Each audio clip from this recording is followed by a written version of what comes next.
Welcome to Anchored Not Anxious. This is where you discover anchoring practices for anxiety and worry, gain a deep trust in God, and develop an internal peace by living off His Word. I'm Terry Hutchinson, your host. Isn't it delightful to be introduced by a friend to their friend or friends? You become an object of curiosity. Questions are asked. How did you meet each other? What do you do? Where have you traveled? What are your interests? You know someone is curious about what makes you you because they ask questions and seek a connection with you. You can be known vaguely, superficially, in a context, or deeply. I can know my neighbor by name, but little else. I may learn over time they have small or adult children, or leave and return home on a schedule. I might play golf with or go to church with people and identify with them in that limited context. Or I extend an interest in learning about who they are and what matters to them. And not just once, but over and over. As I grew up in my parents' home, our family operated like a closed unit. My parents had few friends, so I rarely saw friendship modeled. And we were rarely encouraged to have other children over to our house.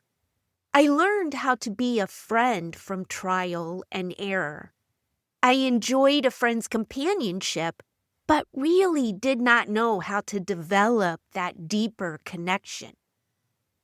Then I met Lori. Lori has an innate curiosity, resulting in a multitude of questions to learn about someone she has met. And even after she knows you, she keeps trying to get to know you more. I've learned so much from her about cultivating a sense of intrigue for the other person. You get to know someone by knocking on the door of their heart, and each time the door opens, your depth of knowing them increases. The Word of God is like a photo album of Jesus' life. Everything you can know about Him is written there. So how curious are you to get to know Jesus more than you do now? Who did He spend time with on earth? What He said or didn't say? Who He loved? Why He hung with certain people? What made Him angry, empathetic, or pleased? What He thinks of you? By having the answers to the questions above, you learn why you are so important to Him. You, valued, treasured, a soul worth saving, because you have worth in His eyes.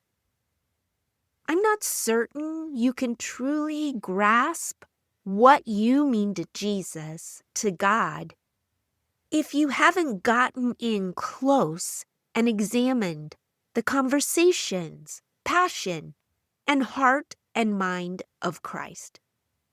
Now, as a new Christian in my 20s, I said to God, I don't understand why I have to go through a middleman named Jesus. That's the absolute truth. Why? Why did I say that? Because Jesus felt like a middleman. I thought I had a relationship with God without Jesus. And of course, you can't know God without knowing Jesus. Knowing Jesus grows you as you suffer, struggle, find joy, rest in His peace, and worship with believers. A trust in His ways and His work in your life becomes an anchor that you embed into the Lord, the rock eternal. You've probably heard someone say, he or she is, or that person was my rock. Rock is sure ground, a strong foundation, someone that can be relied upon. There's a history between them, a knowing and being known, so deep and so strong, nothing can destroy it. Who is your rock? Is it Jesus? God? I challenge you to ask questions with a curiosity to know more about who God is to you and who you are to God. Well, thank you for listening. As always, I hope that you will check out the link in the podcast episode description where you can sign up for the Anchor Not Anxious Care Letter. And don't forget to catch me on YouTube. The podcast is there, but I also upload videos. And, of course, you can find me on Facebook.